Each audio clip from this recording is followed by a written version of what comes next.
bi alamsa septembre kalo tile mugan ani fila Mali kɔni ale bi ka yɛrɛma hɔrɔnya o san 60 ani filana ko o baaraw ko o ɲɛnamaya ko caman bolodalen do nga an y'a laɲini ka segin ka na ni don yɛrɛ ale sugandira kun jumɛn kana a dabɔra mun kama kana o yɔrɔ la kana a ɲɛfɔ i ka dɔn k'a fɔ an lamɛnbagaw ye ani an lajɛbagaw ye a dati yɛrɛ a sugandira cogo di o la sa an b'a ye k'a fɔ an bɛ logo sabusere de an bɛ kɛnɛ min kan kɛlɛ ba de kɛra yan mun ye san 1080 ani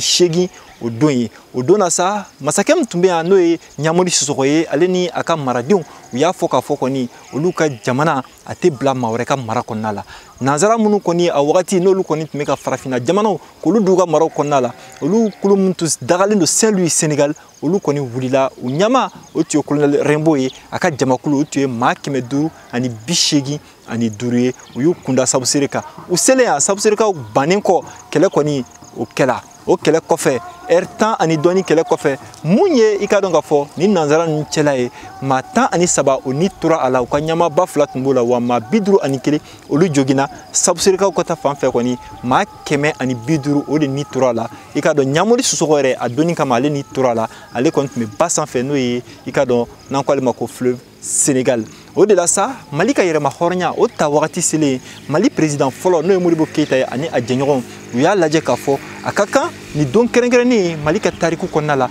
ale kɔni ka to yen i ka dɔn k'a fɔ maaw hakili ka to a la k'a fɔ Mali kɔni kɛra jamana ye ale kɔni a ma a yɛrɛ to yen mun ye a ka yɛrɛma hɔrɔnya kow ye a ye kɛlɛ kɛ o la wagati bɛɛ lajɛlen na o de y'a to i ka dɔn septembre kalo tile 22 o don sugandira ka bɛn Mali ka yɛrɛma hɔrɔnya tadon ma ka bɛn Sabusere kɛlɛ fana kɛdon ma n'o kɛra le 22 septembre 1878 Mohamed Daɲoko VOA tɔgɔ la